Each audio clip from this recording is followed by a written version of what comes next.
வணக்கம் சார். இப்போ இருபெரும் கட்சிகள் அளவுக்கு நிகராக என்கிட்ட தொண்டர் இருக்குது. வெற்றி வாய்ப்பு எந்த அளவுக்கு சார் இருக்கும்? வெறும் தொண்டரை வச்சு எதுவுமே செய்யலாம் முடியாது. முதல்ல தொண்டருக்கு தலைவர் என்ன கொள்கை என்ன ஏதுன்னு அவருக்கு சுத்தமாக தெரியவே தெரியாது. நான் கட்சியில் சேர்ந்துட்டேன், இந்த வார்டுக்கு நான் தான் தொண்டன், இந்த போஸ்டிங்கில் வர்றாரு. அவர் என்ன பண்ணுவார், முதல்ல தலைவர் சொன்ன கருத்தை மக்கள்கிட்ட கொண்டு சேர்க்கணும். முதல்ல இவருக்கு ஏதோ ஒரு நாள் ட்ரைனிங் கொடுக்குறான்னு வச்சுங்களேன். ட்ரைனிங் கொடுத்தாலும் பயிற்சியே கொடுத்தாலும் மக்களோட தொடர்பில் இருக்கணும். மக்களோட நல்லது கெட்டதற்கு அவங்களுடைய பிரச்சனைகளை அரசாங்கத்துக்கு சொல்லி பிரச்சனையை கிளியர் பண்ணாரா என்னன்னு தெரியல. அது முதல்ல பொது நலம், அதில் ஊறிய ஒரு ஆளை தான் தொண்டனாக வாழ முடியும். தொண்டர் போஸ்டிங்கை மட்டும் வச்சுக்கிட்டு ஒன்றும் பண்ண முடியாது. என்ன இது சரி, இவர் இந்த கட்சியோட நிலைமை எப்படி இருக்குது? இப்போ 20 வருஷ கட்சின்னு வச்சுங்களேன், ஒரு 30 வருஷ கட்சி.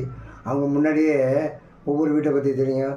தினமும் தலைவரை பற்றி, அந்த நிகழ்ச்சியை பற்றி, அவருடைய செயலாற்றல் பற்றி, மக்களுக்கு என்ன கிடச்சிச்சு என்ன கிடைக்கல, ஒவ்வொரு வீடாக போய் எல்லாமே கிளியராக விரல் நுனியில் வச்சுருக்காரு.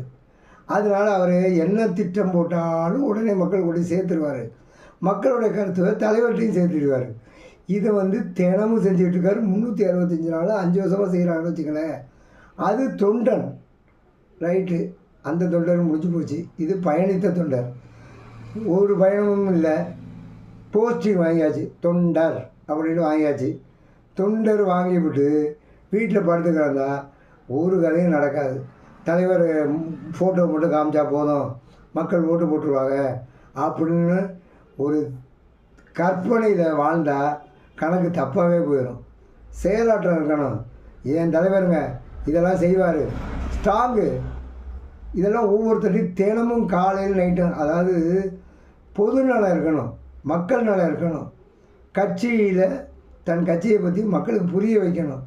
இவ்வளவும் பண்ணணும். ஈஸியான வேலை இல்லை அது.